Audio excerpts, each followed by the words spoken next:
Good evening. I'm delighted to welcome you to Personal Conversations, part of the suite of educational programs of Women's League for Conservative Judaism, which are a benefit to our members. The Personal Conversations series takes a deeper look at matters that are important to the hearts and minds of us as Jews and as women. It's not about the political or world affairs, but about how we each live our lives. I'm Vivian Lieber, the chair of Women's League's Personal Conversations.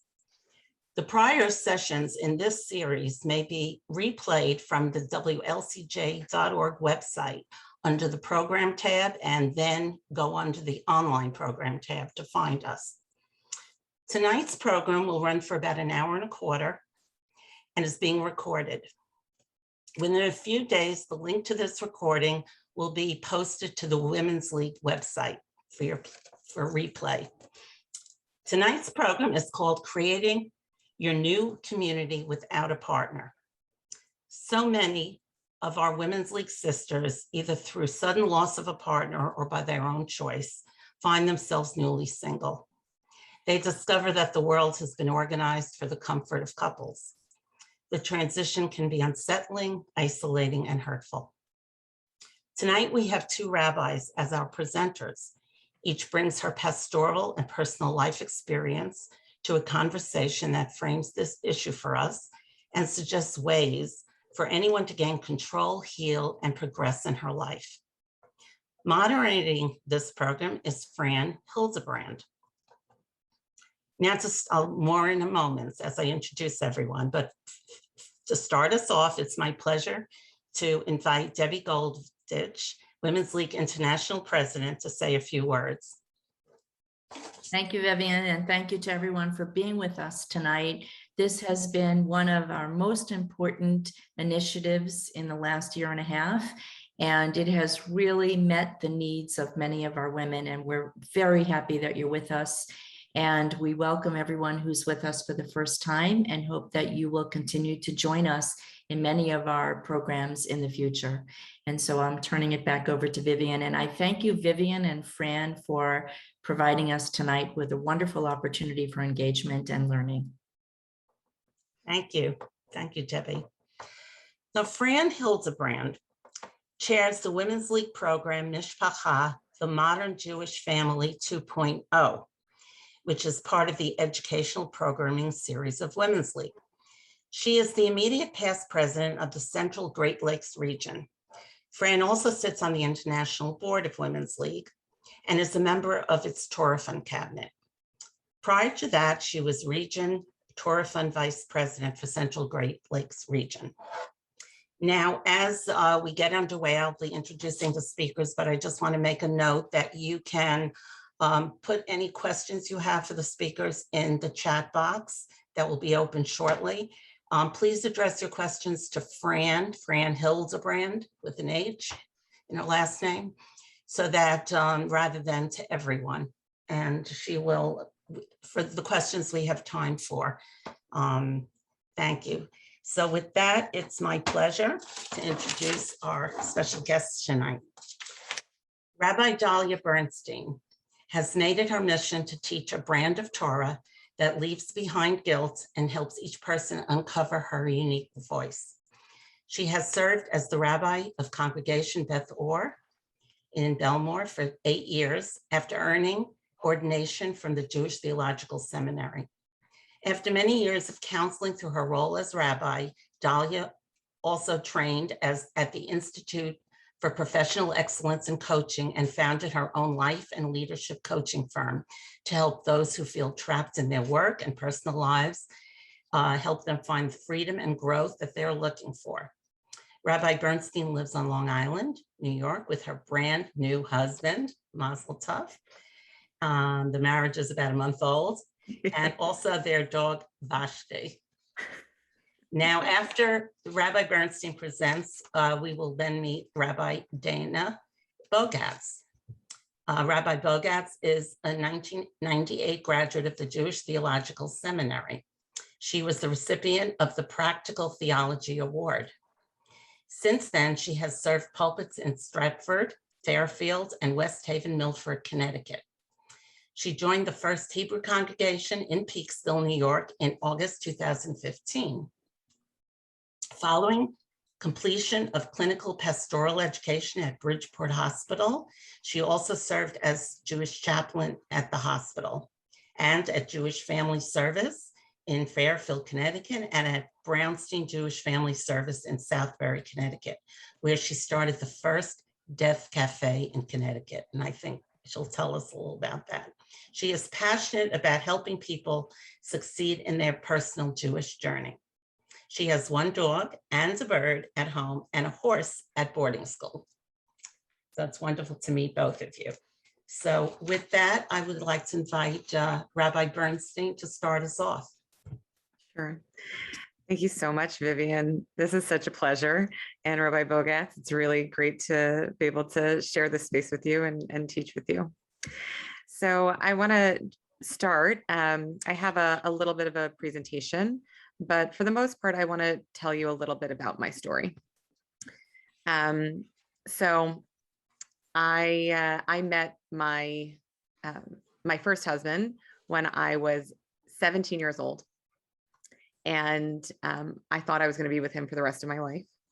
He is a wonderful man, but he's not the man that I inevitably decided was right for me to move forward in my life. And I came to a point where I decided to get divorced. Now, I never thought of myself as someone who got divorced. It's just not how I viewed myself. That's someone else's story, not my story. And you know what, actually, I'll stop share for now so you can see my face a little bit more. So, and then I got to I was thinking about, this is very personal stuff. I was thinking about having children and the concept of having a family with the person I was married to. I was unable to breathe. And so I got to a point where, after a lot of soul searching to decide that I didn't want to be married to him. And so we pursued a divorce. And it was one of the hardest things I've ever had to do.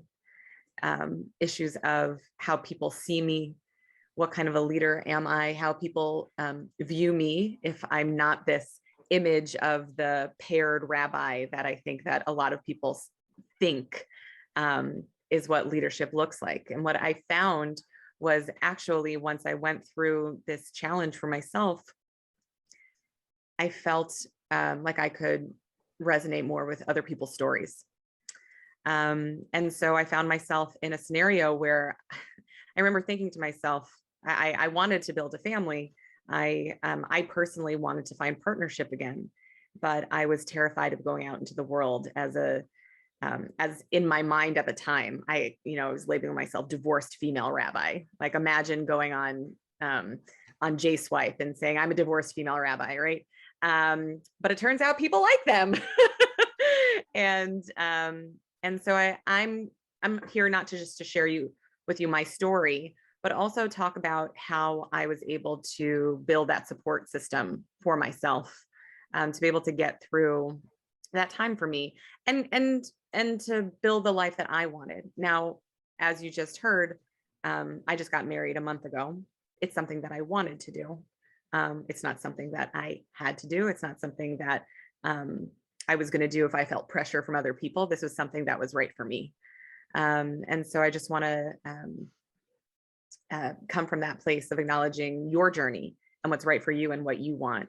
And each and every one of us is going to be in a different place. Vivian, just do me a favor. When I have 2 minutes left, can someone let me know? Okay. So, so I wanted to just share.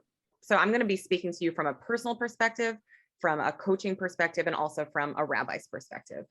All of them are inside of me, and I can't differentiate them from each other, but I wanted to just put that out there.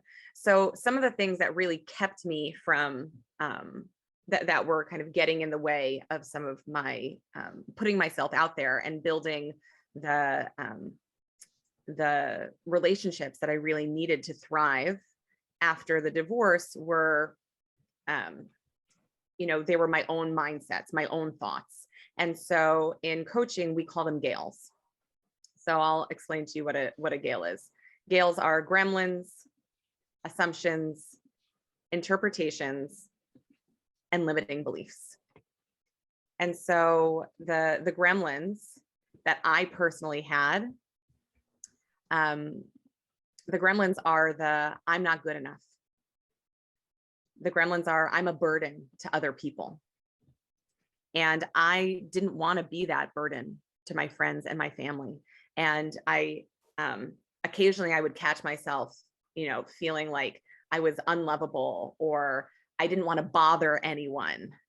I didn't want to, if I really needed to get out of the house, I might think to myself, oh, but they're going to want to spend the night with their husband or their wife. So the feeling like I'm a bother. So that's the gremlin voice. That's the voice inside of our heads that is trying to protect us from rejection.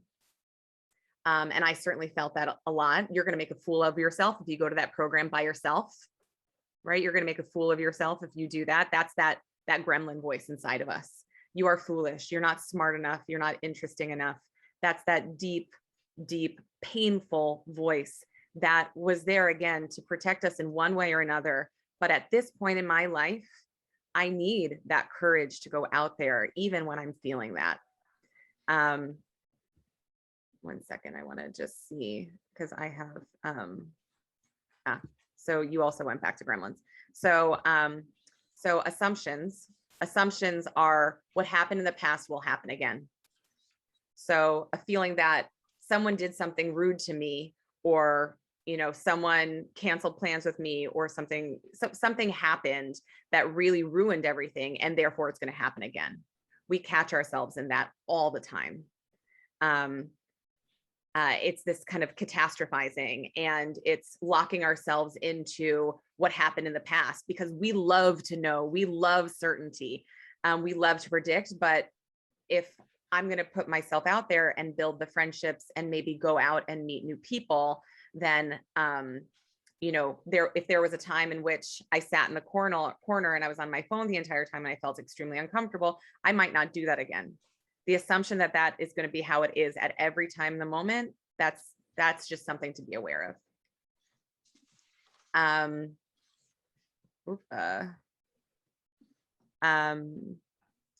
think I lost one. There we go. Interpretations. So I want to imagine with you, you've made lunch date with a friend, and that person cancels on you. Now you're going to tell yourself a story about it, right? The story can be, it's strange that she canceled on me. She must be angry with me for something that I said, or I must be calling on her too much. She said something, and it means that, I've overstepped my bounds. And these are interpretations. So when that happened for me, when I was starting to catch myself in the story of, for me, when I was dating, for example, they said that they must think that I'm uptight because I'm a rabbi. Well, maybe they said something else. Maybe they didn't actually think that. We become mind readers of what other people are thinking. And we just need to be aware that that's one interpretation, and there could be many interpretations. Now, the reason why I'm sharing these with you is because these are the things that I see held me back and hold other people back from creating that foundation of people around them. Last but not least, limiting beliefs about how things work. So a limiting belief is, about the world, about issues of fairness and, I shouldn't have to do this. I shouldn't have to do that. Well, maybe you could challenge yourself. Maybe it's not such a bad thing. And to notice if something is holding you back, and to challenge if that's inherently true. So these were all very clinical. I put out this very quickly, but I wanted to give you some language to describe some of that reticence, some of that reluctance that we feel when we're truly trying to connect. So I'll share with you so when I got divorced, I sent a letter to my community, and then I got out of Dodge. I went to Israel for 3 weeks, and because I needed time to heal. And this was a quote that I came across. Sometimes when you are in a dark place and you think you've been buried, you've really been planted. And even just reading that right now, it loosens up my heart a little bit, because the feeling of panic and struggle and feeling like this darkness is never going to end. And this sense that, you know what? I will grow in ways I can't even conceive of it. And I will radiate in ways that I may not know now, but the seed's been planted. So I hope that this is a quote that really speaks to you. Part of that is the belief, sometimes the need for certainty, which says, I know what happened. I know it's always going to be like this. That's the feeling that we have. It's always going to be like this, but it's not always going to be like that. That pain, that darkness, that sense of loneliness, it's not always going to be that way.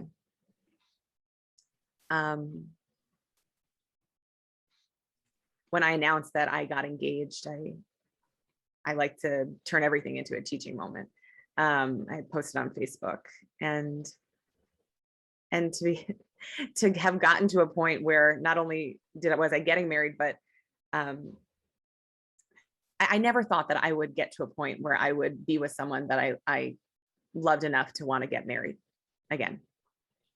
I hoped, I prayed. That's what I wanted. It might not be what you want, and that's up to you.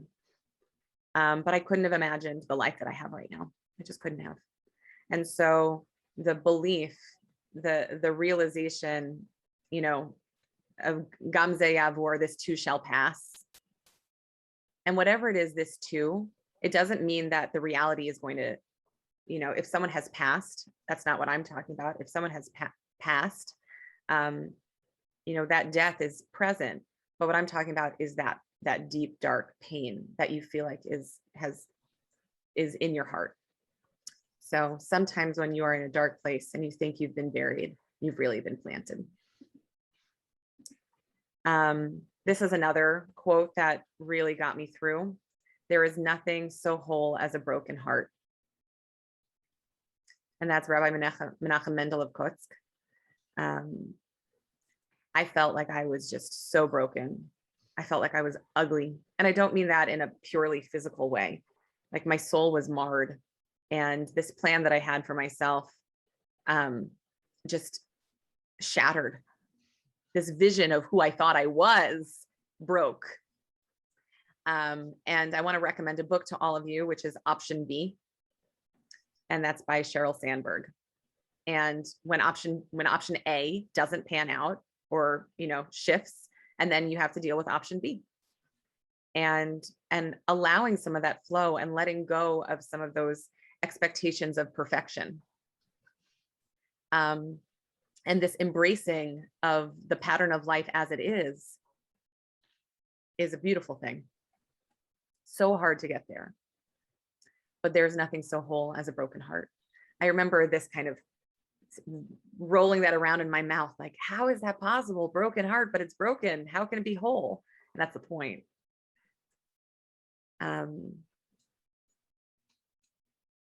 And we heal, and it takes time.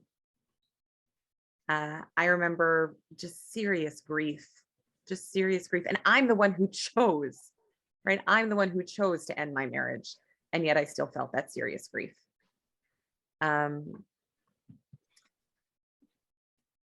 So I wanted to introduce you, if you hadn't heard of this already, rabbis, we often teach the sermon that we need to hear. And the sermon that I gave right after I announced my divorce was about brokenness. And it was about, I started with this description of this Japanese art called Kinsugi. I'm sure I'm pronouncing that so poorly. It's also pronounced, there's another word for it. And they purposefully break vessels, break vases, bowls, things like that. And then they take gold paint and they paint it and they fill in the gaps to create a completely unique vessel. Before that point, all the vessels came out of the oven the same. There was nothing unique about them. But once they were shattered and once they were broken, then their uniqueness showed. And that's where their beauty is, according to this concept, this Japanese concept. So this utterly soothed me. And I felt like that sense of brokenness, suddenly I started to feel like it was fashionable, it was okay to be whatever was happening in my life. And because of these mindsets, I was able to feel a sense of worthiness.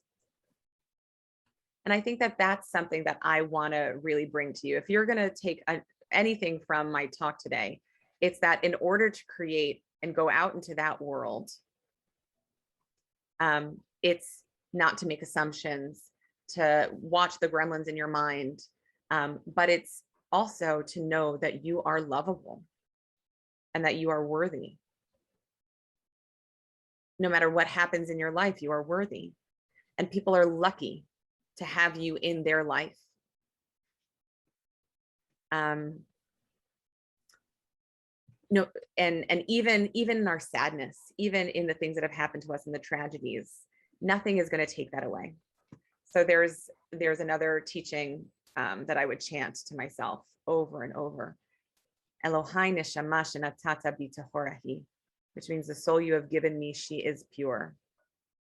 The soul you have given me, she is pure. Elohai neshama, no matter how sad I am, no matter how pathetic I feel, Elohai neshama shenatata bi tahorahi, if my soul is pure, how I am always connected to the greater sense of souls in the world. There's a deep sense of camaraderie and connection to the entire universe when I feel like my soul is pure. I have to do nothing for that soul to be there. This actually is a quote from me, and something that's important for me when I work with my clients is just to say that in that pursuit of connection, you don't need to compromise your boundaries. And I feel like a lot of the time when people are trying to build their network, sometimes we will bend over backwards and we will accommodate beyond belief because we don't want to be thought of as difficult, or we don't want to be annoying, or we're afraid that if we make it too hard for people, then they're not going to want to spend time with us. But that comes back to the gremlins and the sense of worth. You are worthy of love. You are worthy of their patience. I have a congregant that doesn't go to Kiddush. She says that it's a couples game. She's been divorced for many years now. She goes to shul all the time, but she doesn't go to Kiddush. And I understand that. Funny enough, most of my congregants don't come to shul with their partners, if they are partnered. So most people are coming on their own. And sometimes that sense of everyone is partnered is bigger in our head. Sometimes it's true, if you're going to go to a dinner party, and sometimes that's absolutely true. But our sheer presence somewhere is a gift to other people. Okay, thanks, Vivian. Thank you. And if you believe that you are a gift, then suddenly putting yourself out into the universe, out into social situations, makes it much easier. It means you don't have to say the right thing. It means you don't have to wear the right thing. You don't need to be a certain energy. You don't need to make up for the fact that it's just you. Just you is incredible. Just you is important. And to have that deep sense of knowing and to have the bravery to go out and to call on people and not assume that people aren't going to want to meet up with us in threes, in ones, in pairs, or whatever it is. We need to keep those in check, those mindsets. So let me stop share. So I hope that you got a little bit of sense from me personally about how hard it was for me to come to that decision.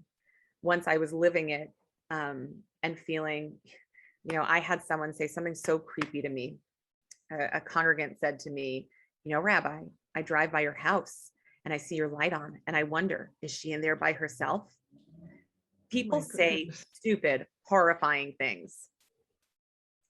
And that's just how it is. People say stupid things. When I announced my divorce, oh, I knew it. You mean you knew it? People, I think that when we come to realize that sometimes people are not at their best, it's not a reflection on us and how important we are. It's more about their limitations.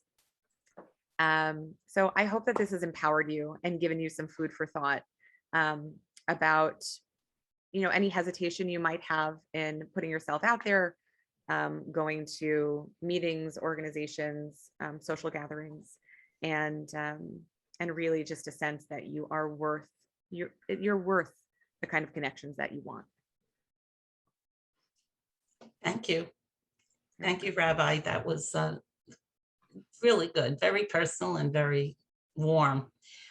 Fran, would you like to take it from here and see if you want to probe the Rabbi a little bit more with any questions or before we proceed?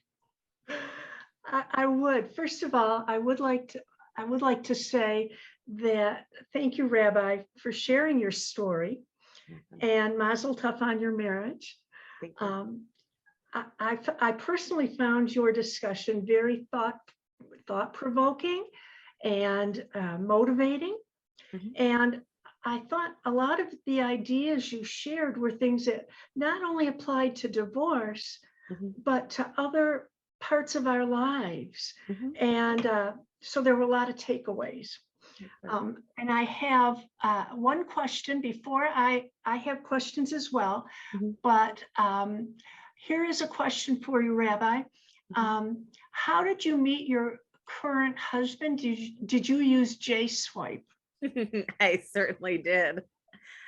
Oh my God, I was terrified that I would, leave the house, or, one of my congregants is across the street from me and he would see, someone coming home. I don't know. So yes, I certainly did use J-Swipe. I did not meet Martine on J-Swipe. I actually met him on Hinge.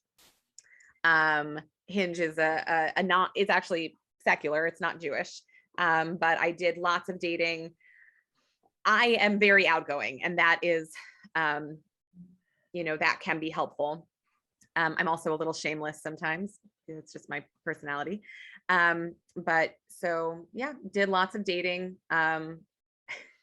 Martine will laugh that the first conversation we had, he was in a taxi and I said, "Hi, I'm Dalia. I'm a divorced female rabbi. You just need to know that going into this." Yeah. So yeah. Thank you. And I have two more questions, and I'm not sure we're going to be able to get them both in. Sure. And both of them relate to organizations. So how do you suggest changing our organizations to reflect the numbers of divorced, single, and widowed women? To reflect the numbers? I'm not sure what she means, but I'm going to think maybe it has more to do with we don't really have that demographic. More welcoming. More welcoming. So I'm getting like hints of numbers, which talks more about like membership categories, and then welcoming of divorced women.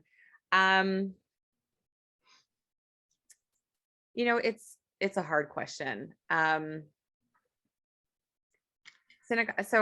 as I said, my Shabbat mornings, most of my people come by themselves.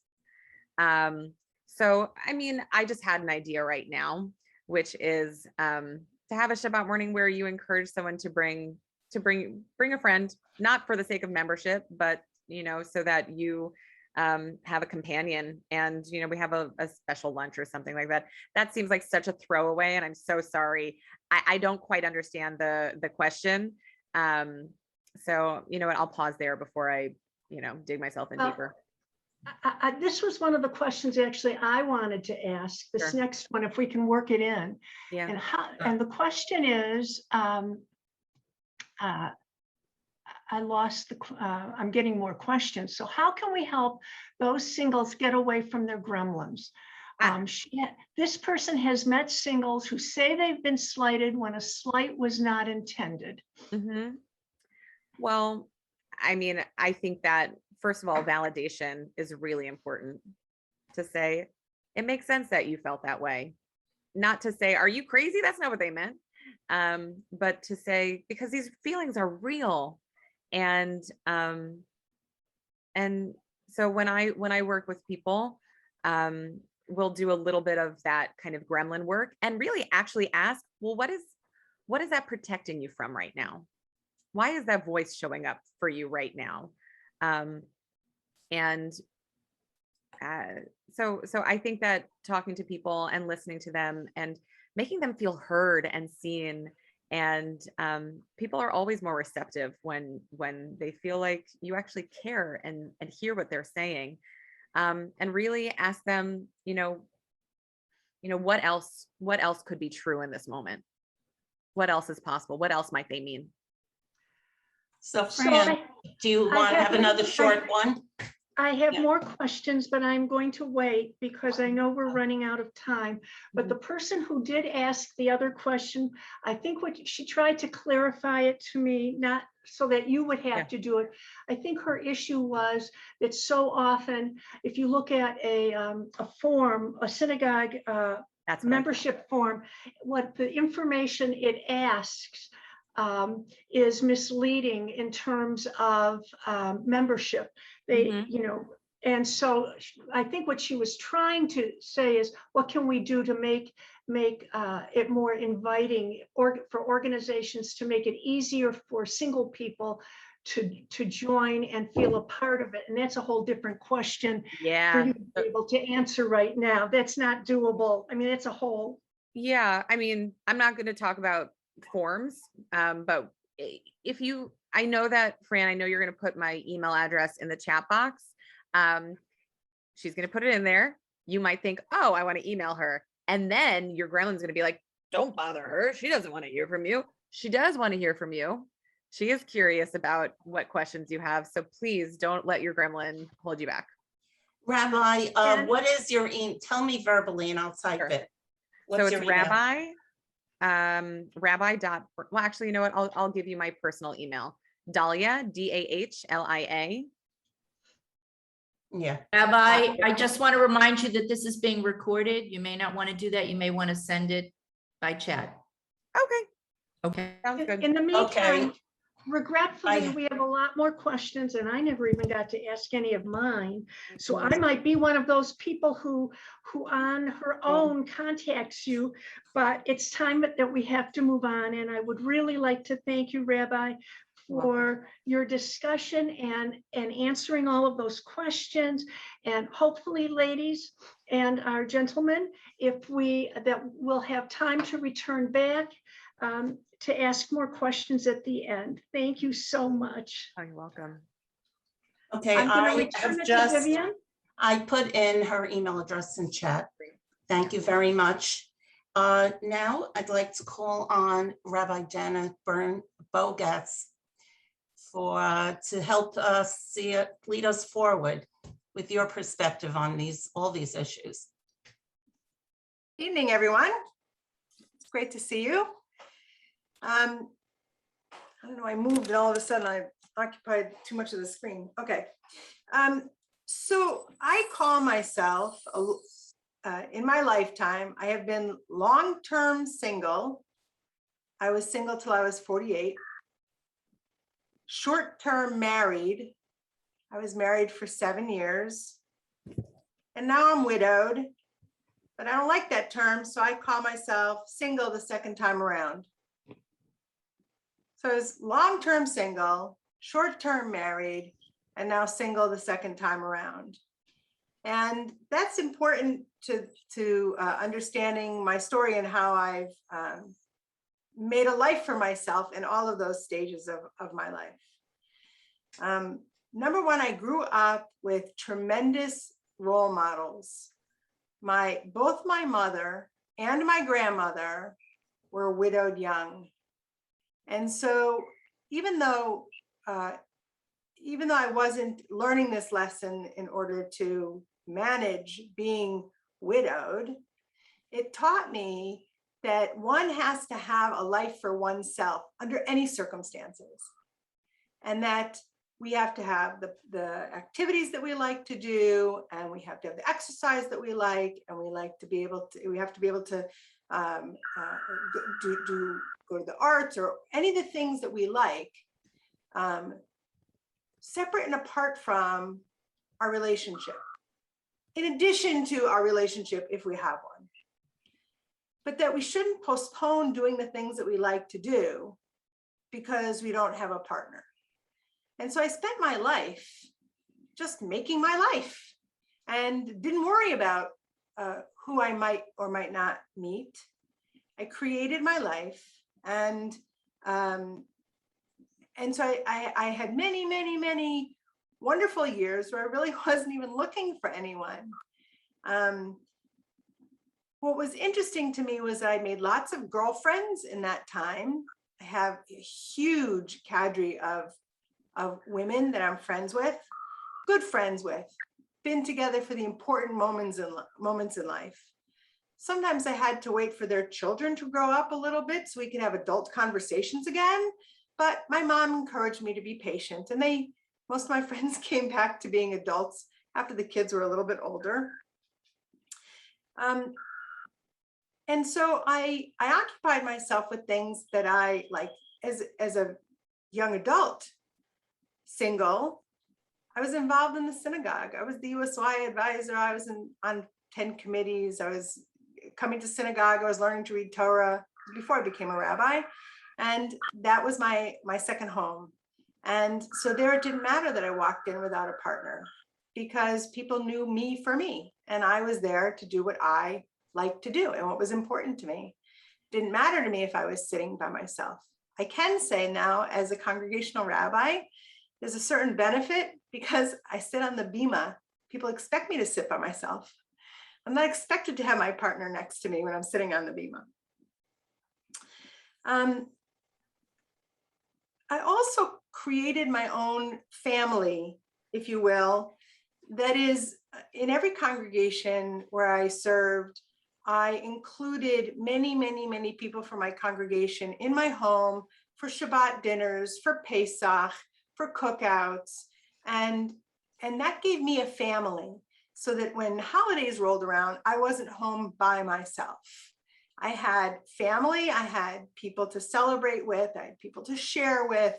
I loved to cook, I loved to entertain people, and that gave me a tremendous sense of satisfaction in my life, so that I never felt alone. I have no idea what it feels like to be alone. Never felt alone. And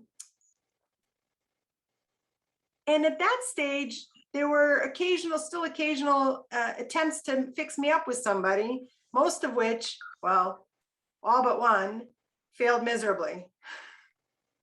And then I got married at 48 years old. It was a surprise to me. It was a surprise to him that we found one another, and we got married very, very quickly. And even then, even though as much as I enjoyed being married and I love my husband, I kept my friendships and I kept my activities that were important to me. Fortunately, he was the kind of a person who would say, go, you'll be a happier person if you do what you want to do, and then you can come back and it'll be fine. He never restricted the kinds of things that I was doing. So I was able to go out and still keep my friendships. And by the way, early on in my single years, I realized that living home alone is a great time to have a dog, because they're great companions, and still when you want to go out, you put them in the crate and you go out. So so I've always had a dog for many years. I can't even count how many dogs over the years that I've had. So on those long empty Shabbat afternoons, when I imagined that all my friends were home with their partners or doing something with their partners, I'd take my dog and speed walk the entire town. We were out walking around and meeting people and meeting other dogs and dog owners and having a lot of fun. So that was one way that I created my own community by being an active walker of my dog, that I met lots of people and made friends with them, and we dog sat for each other's dogs, and we got together for doggy play dates and those kinds of things. So that was really fun. But not once I had gone to rabbinical school and graduated, I knew I needed a serious hobby. I needed a big hobby that was going to fill me up after doing the kind of work that I was doing. And I fulfilled a lifetime dream of buying my own horse. And having a horse, similar to having a dog, meant that it didn't matter if no one was available on Saturday afternoon or Sunday afternoon to do something. I'd take myself to the barn and go for a ride. So my horse was my friend. And I met people through my horse. What that does is give me relationships, friendships, a support network that is not connected to my marital status. So when my husband died, and he died suddenly, literally in my arms, the first person that I called was not the president of my congregation, as much as we are good friends.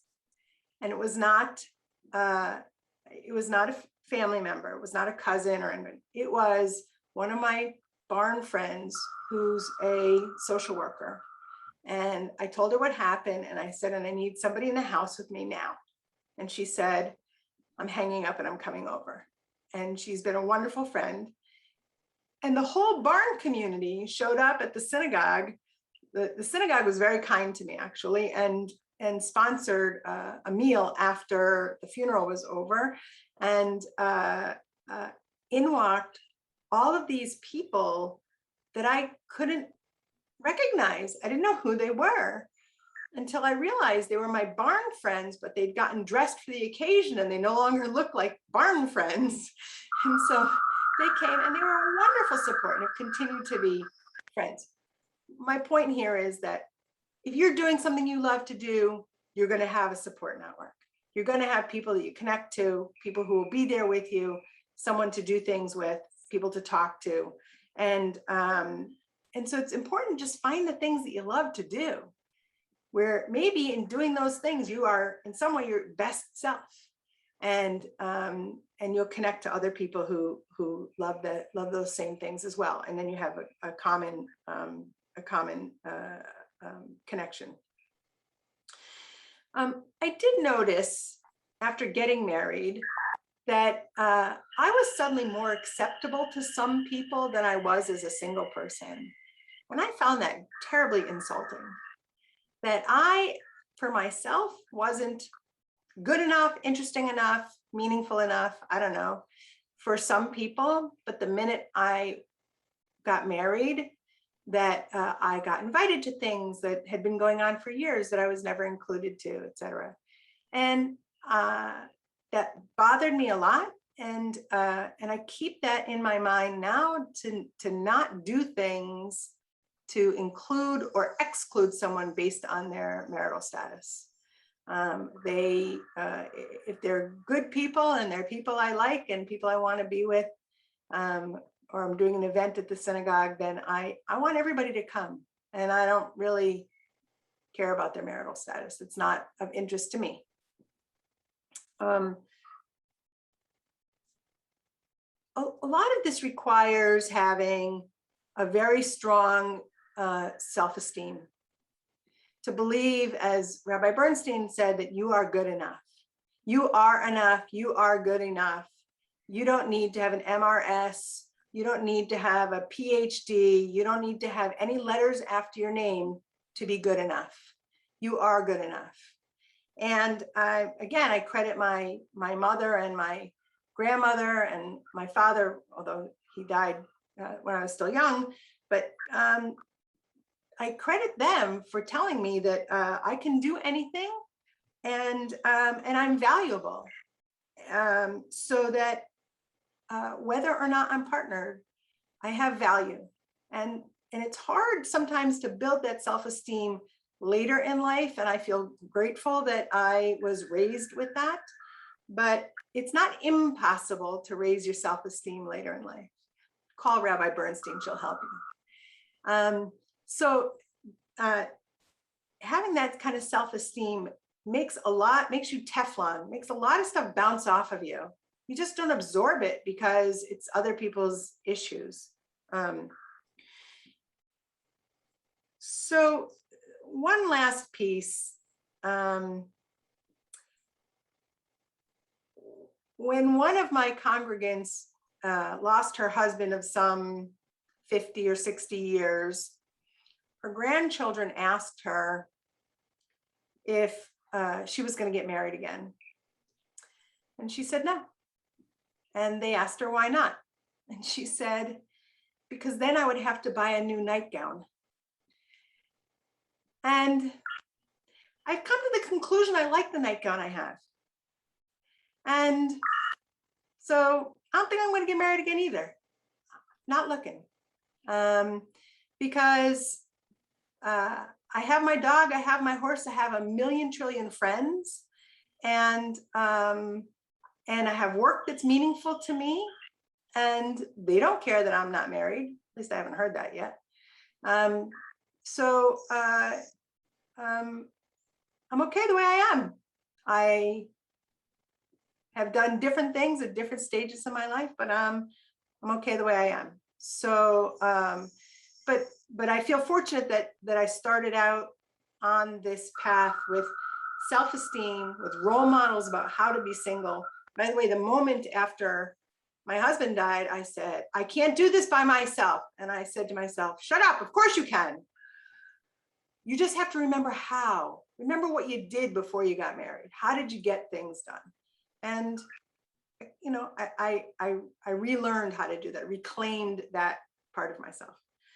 I'm grateful for the background I have. I'm grateful for the friends that have been with me all along the way.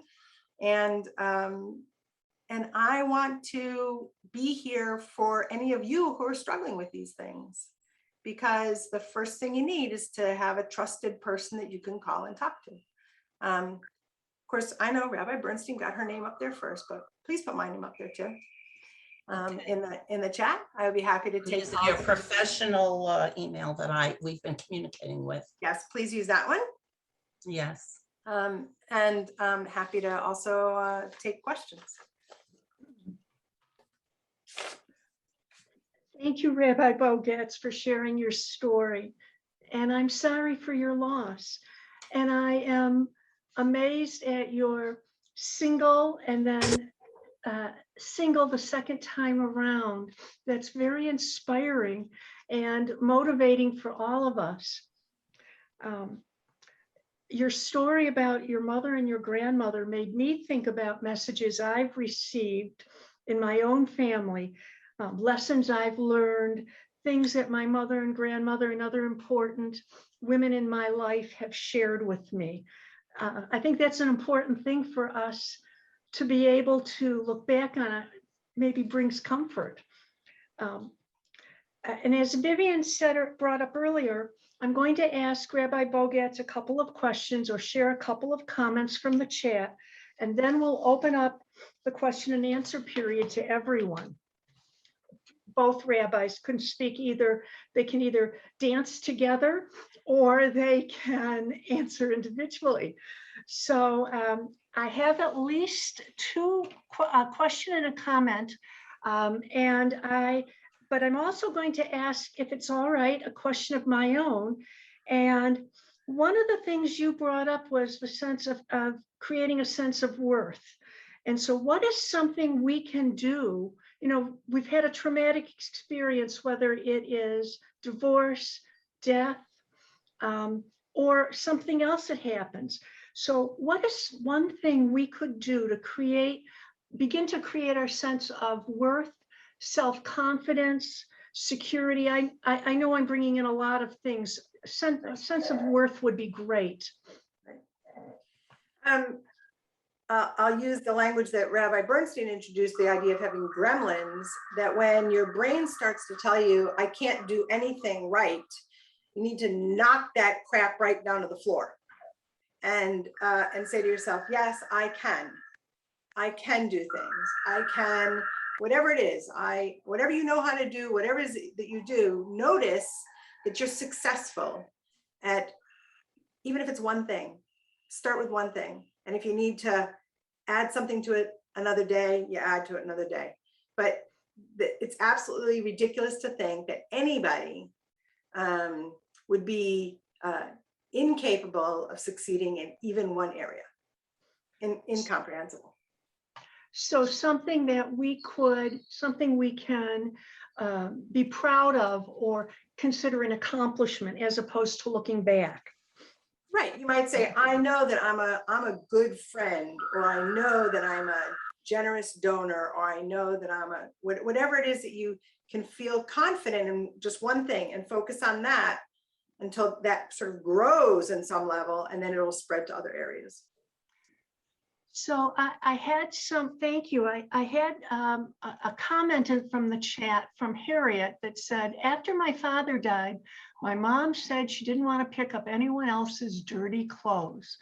Does that ring a bell kind of with having to buy a new nightgown? I want to take that back before the nightgown episode. When I was much younger and I did some dating, and it was pretty unhappy experiences, and I decided that I was done. And I said, I'm not doing anybody else's laundry. And then I got a horse, and all I do is horse laundry.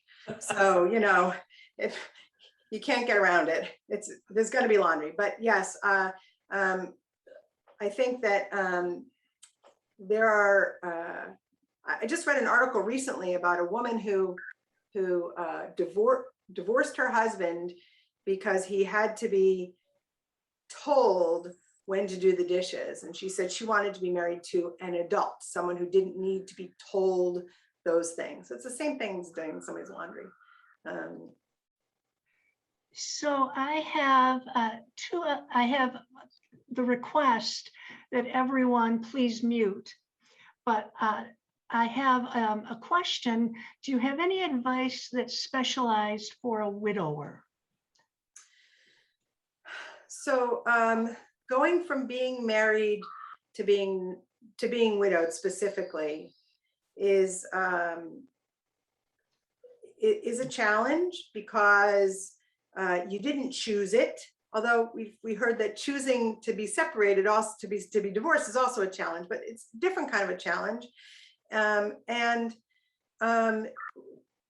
We have to just continue to be kind to ourselves and give ourselves lots of time and lots of space.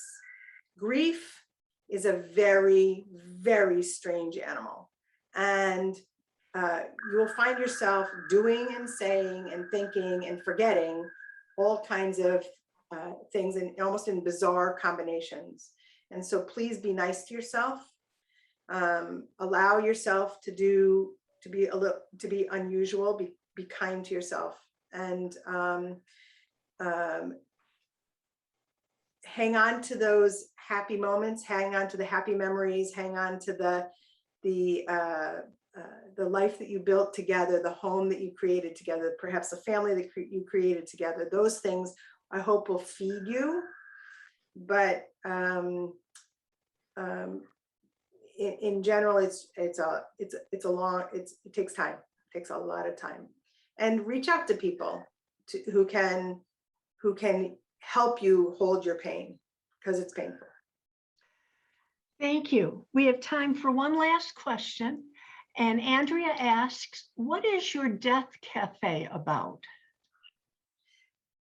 Death Cafe is actually, it's a social franchise from London that creates spaces in which people can come and discuss death without any judgment, any presumptions. It's not a Jewish thing or a Christian thing, or it's not a Buddhist thing. It is a completely open conversation, free for all conversation about death, because society is so afraid of talking about death.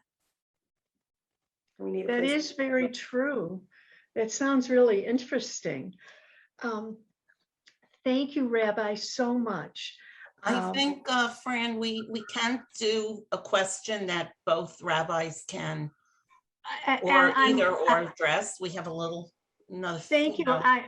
I'm moving toward that. And right I'll ask Rabbi Bernstein to unmute her. So yeah, good. Oh, you are Rabbi. Great. Okay, so now we're going to open the discussion to questions from the chat that can be directed to both rabbis, or if only one rabbi wishes to answer it, we can do that.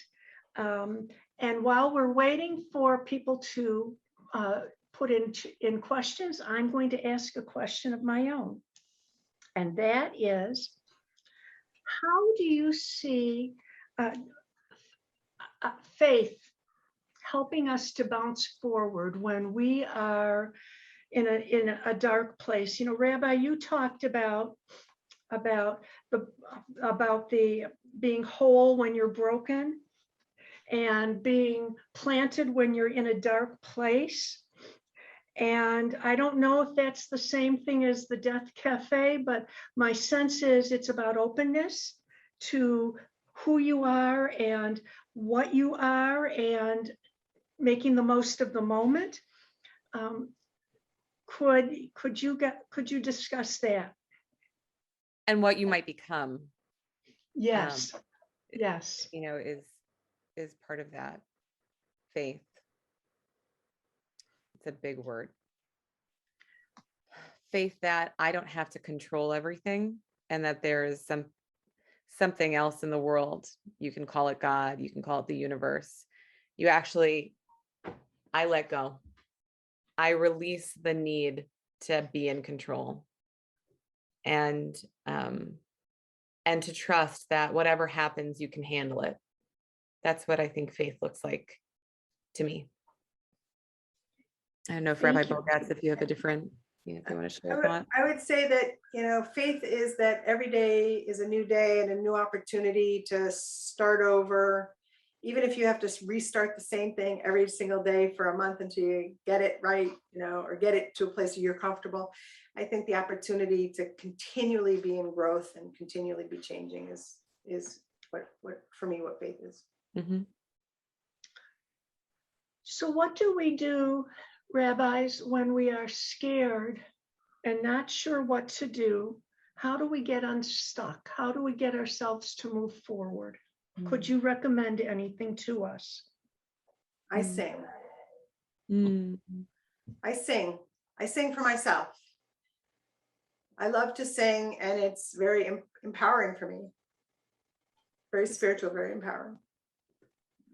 So if I'm getting into a teary spot or an angry spot or something, pick out a song and sing it like a niggin. Just keep singing it over and over and over until it sort of beats itself into you.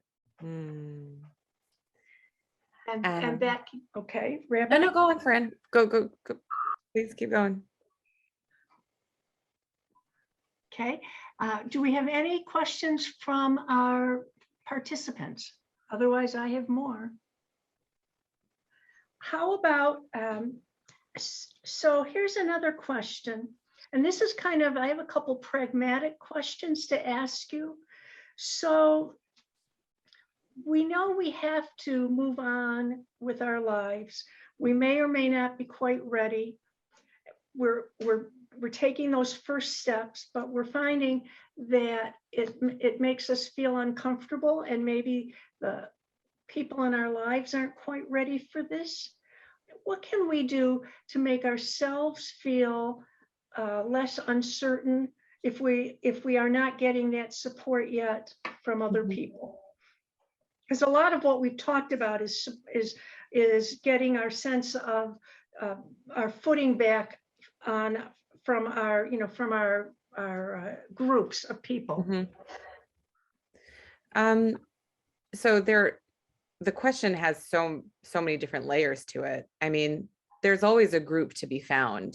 If you're not getting the support from the people around you, if your friends, if your family, if your next door neighbors, if they're just not giving it to you, there are local JCCs that have support groups, and I want to just put out there, support groups can be incredible.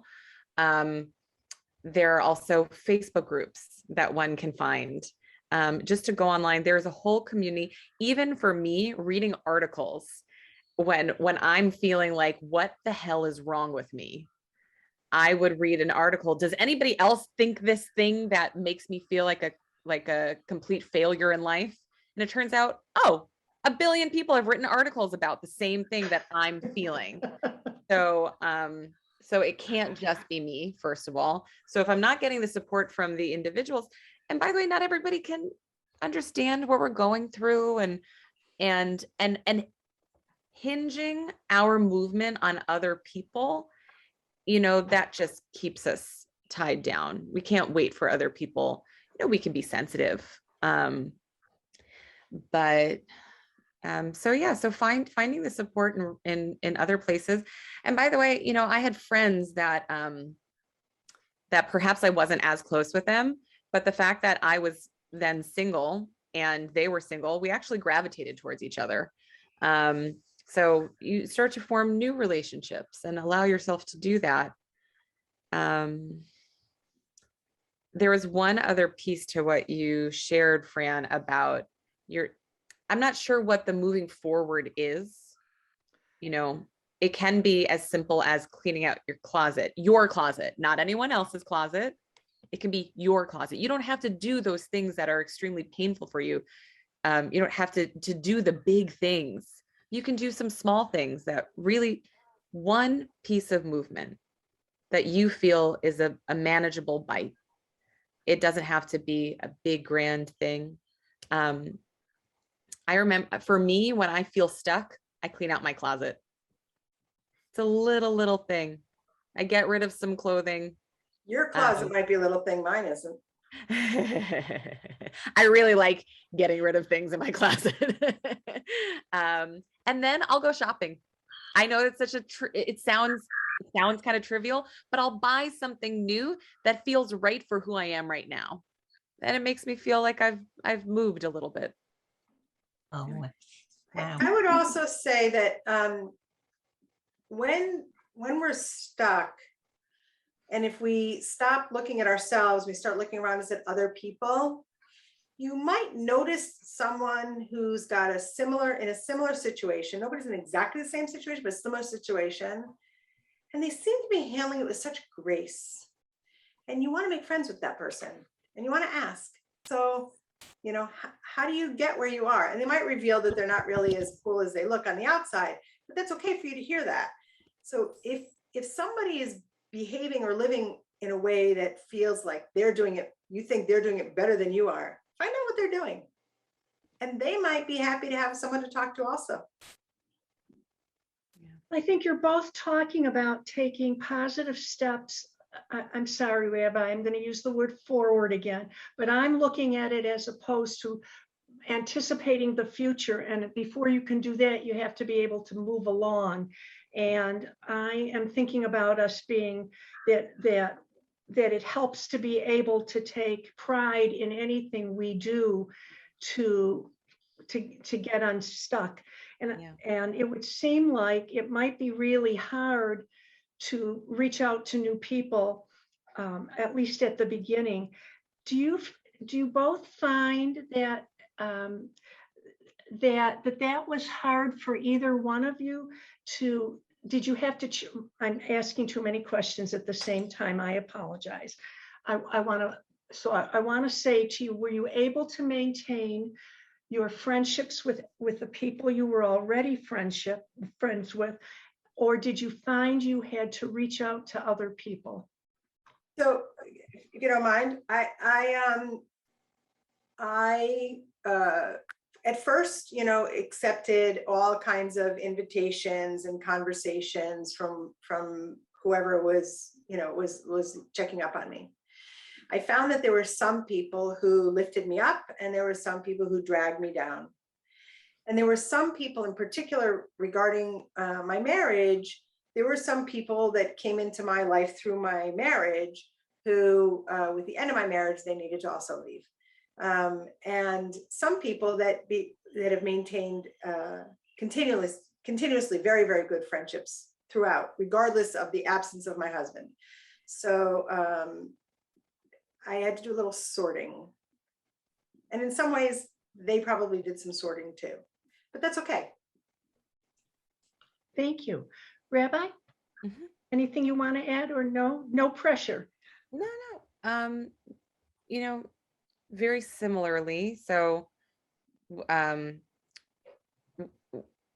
the end of the divorce, each one of us has our friends. Actually, a month after we separated, I actually officiated at his best friend's wedding, which was very, very, very hard. And I lost family through the divorce. I lost his family and they had become my family. So once you have those losses, you do find ways of kind of filling that. I probably spent more time. Thank God my parents are alive and well. So I actually found that I got closer to my family as a result of the divorce. And then I sought out friendships with people who at that point were single. And we started doing singles events together. And, I think it's funny, Rabbi Bogus, hearing you speak and say that, you're sitting on the bima, you're sitting alone on the bima. No one expects you to be sitting with anyone. In some ways, while it's horrible going through tragedies in the public eye, because you're constantly thinking about how other people are perceiving you or needing things from you. On the other hand, we're in the position of creating things and busy with those things. So it's a little different. But you can consistently create new things. You just have to figure out what it is that you want and see what it might take to get a little bit closer to it. Thank you. Rabbis, I would like to thank you both. It's really been wonderful having this opportunity to listen to you and learn from you. Unfortunately, we're running out of time, so I'm going to have to stop at this point, but I feel like there is so much we have learned, and regardless of what motivated each one of us to attend tonight's program, you shared some important life lessons that we can apply to a variety of situations.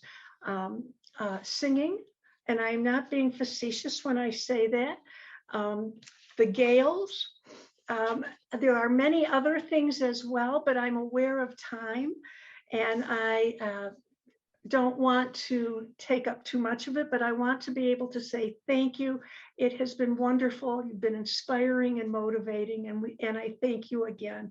And Vivian, I am going to turn the program back to you. Thank you. Oh, Rabbi Dalia, Rabbi Danny, you've both been really a treasure to us. And everything you said resonated, and it doesn't matter where we fall on that spectrum of life. It as a lot of what you said had meaning to me personally, and I'm sure to many others. Thank you so much. I'd like to thank everyone who participated. I'd also like to invite you to address me through my email, vleb, VLEB as in boy, ER @WLCJ.org. If you have any questions, any ideas for future personal conversations programs, always like to hear from you.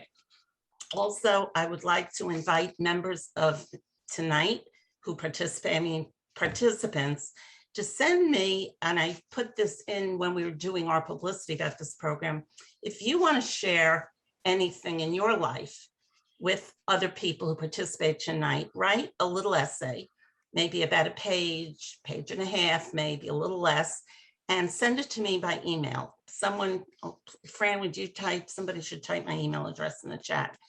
And if I get at least a few good ones, I'm going to publish that in a PDF form and we'll distribute it give me about 10 days, because I'd like, if you could send me anything, please send it in the next 5 days, let's say, and within 10 days, we'll send it out to the people who participated. So you don't have to get very personal, but do include your name, your email address, and your sisterhood and the location of it.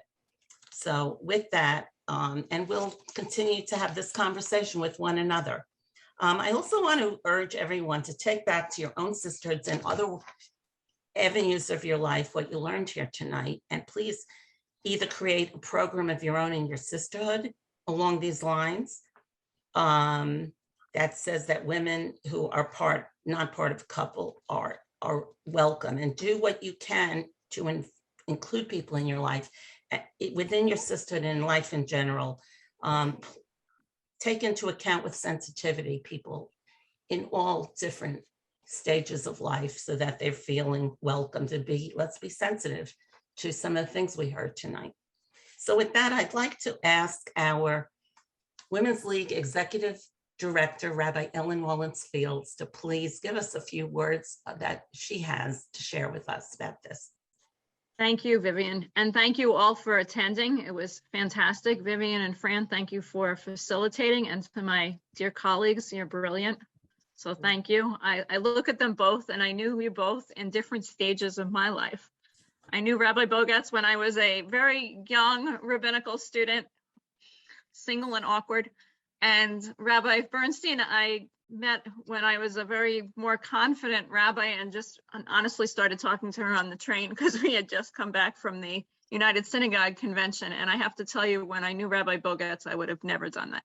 But that's what life experience changes you, for sure. So thank you both. It's really fantastic to be with all of you.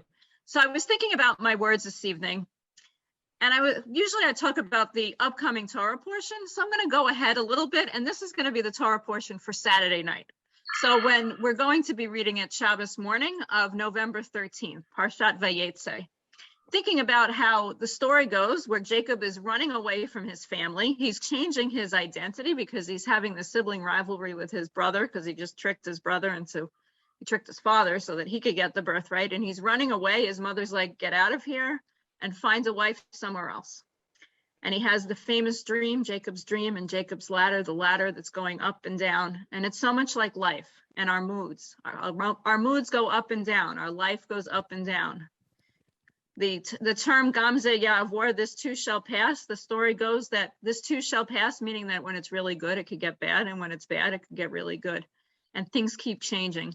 But I think one of the most important parts and my favorite part of the whole story, it's like the V8 part of it, which most of this group will know what I'm talking about. Like I should have had a V8. He says, Achen yesh Adonai b'makom hazeh v'anochi lo yadati. Like God is in this place and I didn't know it. And I think that in any situation we're in, it's one of the things Rabbi Bernstein said at one point too, that we should see the God element in all that we do. That even if you're alone, I've always told my children, you're never alone. God's always with you.